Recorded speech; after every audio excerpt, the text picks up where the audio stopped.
这个手拿黄玫瑰的少女对着少年大喊出我要拥有你，原来是误将他认成了自己的网友。西渡感叹着缘分的奇妙，害羞地对历晨告白。听到历晨说他并不是糯米糕，以为他是看到自己感到失望。历晨正想解释，看到远处苦苦哀求的幼灵，只好说是为了去采访才买的花。西渡想到自己刚刚的那番虎狼之词，尴尬的火速逃离了现场。幼灵向西渡道歉，说自己临时有事没能赴约。西渡只能强撑着说没关系。幼灵回想到西渡曾说过的话，意识到他说的那个人就是自己，崩溃的不知所措。同样崩溃懊悔不已的还有西渡。突然一枚金牌缓缓出现，西渡妈和女儿致歉，虽然不满意他在记者会的表现，但相信他是凭实力得来的金牌。西渡看着重新回到自己手中的金牌，还忍不住咬了一口。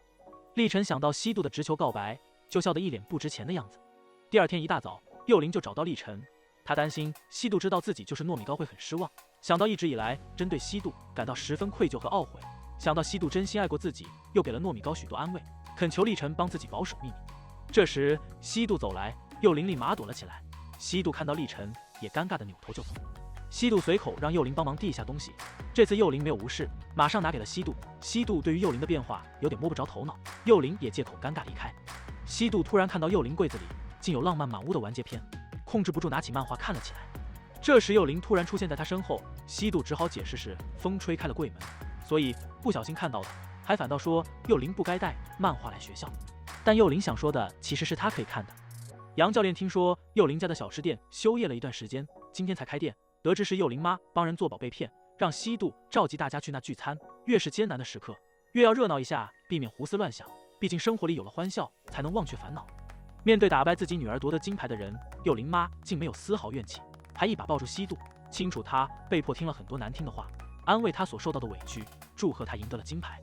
电视台准备做亚运会特辑，历晨自告奋勇想要试试，希望努力尝试能加快成长。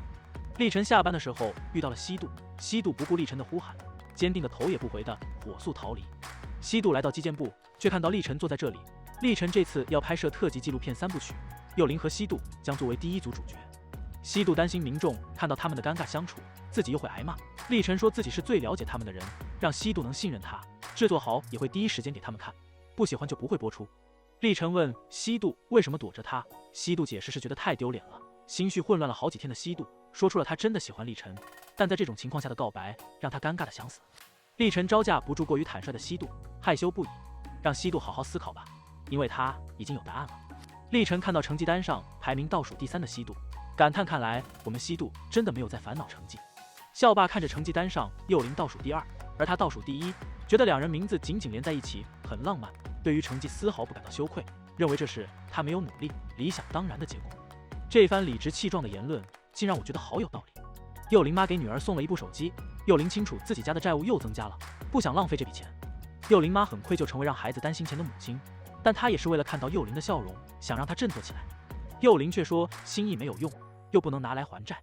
历晨急于寻找电话播报新闻，西渡让历晨用自己家的电话。果然工作中的男人最有魅力。西渡痴痴地看着历晨。历晨问西渡是否想清楚他们的关系，西渡说现在世上还没有一个词能定义他们的关系。历晨警告西渡不能再躲着他，既然一直帮助他振作起来，就要对他负责。这个男人刚准备要告白，话还没说出口，西渡妈突然出现。历晨发现上司竟就是西渡的妈妈，震惊不已。西渡妈单刀直入问两人是否在交往，西渡呵斥妈妈不要胡思乱想，他们不是那种关系，还说妈妈的思想总是很龌龊。历晨厉声警告西渡不要对前辈没大没小。西渡看着历晨竟帮自己妈妈说话，十分气愤。历晨无奈拜托西渡体谅为了职场和私生活周旋的他。西渡妈让历晨申请别的部门，如果不想成为互相伤害的关系，身为记者就不要和新闻来源接近。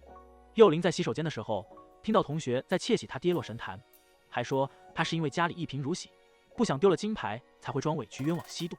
幼灵本不想理会，这时西渡一脚踹开门，霸气将他们拉出来，质问他们躲在厕所抽烟还敢说幼灵的坏话。三人扭打在一起，幼灵也冲上前护住西渡。西渡意识到幼灵也听到了那番话，更加气愤，警告他们不要再诋毁幼灵。西渡看着痛哭的幼灵不知所措，幼灵情急之下承认了自己就是糯米糕，哭诉他真的很抱歉，每次孤单难受的时候都是西渡安慰他，自己却还一直伤害他。西渡说他并不在意，让幼灵答应他一件事就好，就是不要再去跳水了，因为那样太危险了。两人冰释前嫌，抱头痛哭。特辑拍摄时，幼灵突然摔倒，西渡焦急地飞奔过去关心幼灵。立晨看着关系亲密的两人，明白这一刻或许他才是多余的人。两人彼此相让着风扇，西渡拉过幼灵的衣角，一起吹着风扇，用餐时也腻腻歪歪。画风突然演变成了恋综。立晨意识到两人已经相认了，西渡还在记恨立晨那时骗了他。立晨解释是幼灵让他这样做的，西渡却说幼灵有什么错。多年网友终于相认，偶像与粉丝也迎来了和解。西渡说他没有因为幼灵是糯米糕感到失望，幼灵也为亚运会的事和西渡道歉，没想到会让事情变成那样。西渡早已释怀了，幼灵妈拥抱他的那一刻，他所有的委屈难过都烟消云散了，那是连他自己母亲都没能做到的事，所以很感激幼灵妈。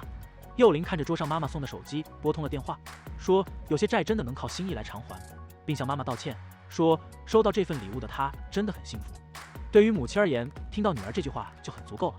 西渡化好妆，准备接受采访，看到工作中闪闪发光的立晨，心中一阵悸动。摄影师问立晨，选手哪边的脸更好看？立晨毫不犹豫地说了左脸，令西渡害羞不已。和好后的西渡和幼灵，画面中都满是粉红泡泡，前辈却为了收视率，让两人重现一次决赛争议画面，两人也只能无奈照做。前辈认为他们表现得不够激烈，不断要求重来，导致西渡不慎扭伤了脚。立晨得知此事，连忙赶过去，难掩怒气，斥责前辈。同时进攻是最容易受伤的，什么都不懂还自作主张。前辈却说他都是为了节目效果，收视率不好，立晨能负责吗？立晨说他会负责的，质问前辈国家选手受伤，他能负责吗？随后一把抱起西渡，驾车带他前往医院。西渡担心立晨顶撞前辈，工作会受到影响。立晨说要是西渡真的有事，一定会杀了他。随后向西渡道歉，没能待在他的身边。西渡感动地说，不论以前还是现在，立晨始终都在他身边。西渡看到天边出现了彩虹，拜托立晨停车欣赏这难得的美景。立晨感谢西渡总是引领他找到正确的方向，说那时不是西渡的话，他应该也下不了决心去找裁判。西渡说这就是他们关系的定义，就像彩虹一样，斯人若彩虹，遇上方知有。立晨却说两人的关系是爱情，他现在就爱着他。